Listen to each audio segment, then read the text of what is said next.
Now, we've known for some time that the rise of online retail is causing some angst among Australian traditional retailers, not least over the issue of GST.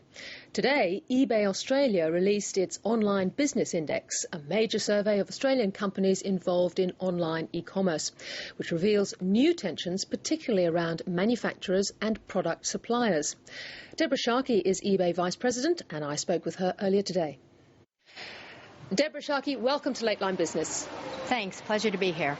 Now, can you explain, first of all, how the eBay model now works? Because, some time ago, one would think of it as a second-hand buy and sell, but that's obviously changed a lot. Absolutely. eBay has evolved a long way since we launched 12 years ago here in Australia. We are no longer that auction site for used stuff.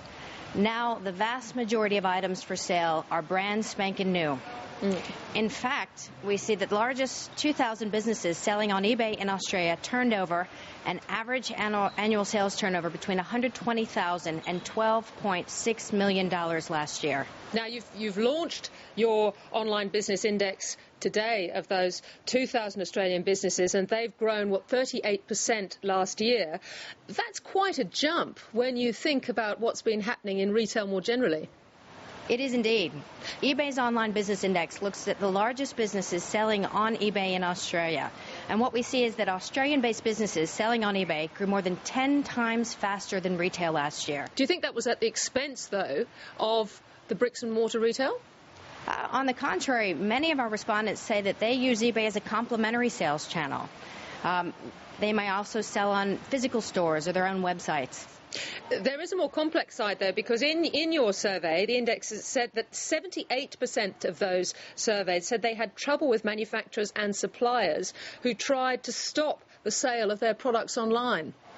Yeah, indeed, the Online Business Index confirmed that the outlook for businesses selling online in Australia and on eBay is overwhelmingly positive.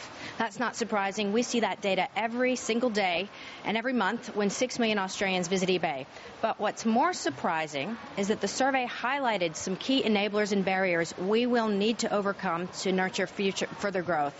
Do you think this is indeed because of the existing cosy relationship between suppliers and the bricks and mortar retail? The most surprising insight was that 3/4 of respondents told us that they'd experienced some kind of difficulty with a supplier seeking to either prevent or restrict the sales of products online. For example, 28% of respondents said that suppliers had sought to control the conditions under which products were made available for sale online. And 1 in 4 respondents told us that suppliers, even more of a concern, had sought to control the price that products were being sold online. This is fairly serious. I mean, is this something that you might talk to the ACCC about, or is the market of online retail simply too big a definition of a market for the ACCC to take note of? We were surprised at the insights, and I think our first step is to raise awareness. It is absolutely critical that industry leaders partner with government, with retail players, and with the ACCC to ensure that continued e-commerce growth and to prevent against restricted trade practices online. Okay, well, some of the top retailers clearly wield quite a lot of influence with suppliers. I mean, Gerry Harvey and Solomon Lew come to mind. What did you make of their protest against online developments from last year? It's ironic that Australian retailers are so fixated on GST when they have not yet embraced online, especially when the statistics are so clear. 10 million Australians are online, they are voting with their clicks, and they are telling us quite clearly they want to shop online. Clearly, our Australian consumer expectations have changed, and we would encourage retail models and postal infrastructure to follow.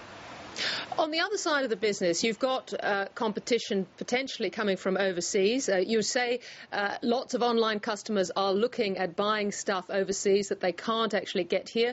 Marks and Spencer's underwear comes to mind. And yet you can also get Marks and Spencer's stuff delivered here in Australia now. Yeah, indeed. Australians tell us they want to shop local. They want to support Australian businesses, and they trust domestic businesses more. The challenge is that they're forced to shop overseas when the products they're looking for aren't yet available for sale online here in Australia. So do you think this is a very big area of growth for eBay Australia, or do you think it's just going to get more and more tough as a market? I'm looking at, for instance, John Lewis, the British department store, saying it's going to open up an online website down here in Australia in August. There is still tremendous upside yet to come in Australian e-commerce. E-commerce is about half as penetrated here in Australia as it is in the US and the UK. And what we can clearly see on eBay is that businesses who are investing in online, where the consumers are posting very strong growth. Let me ask you finally about the NBN, our great broadband network. Is that going to make a huge difference for online retail? Is it going to be a real game changer, do you think?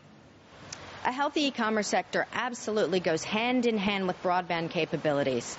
And eBay's Online Business Index survey does confirm that respondents agree that the government's proposed investment in high-speed broadband will benefit their businesses. You must be pretty frustrated that it's taking as long as it is. In our view, the sooner the better.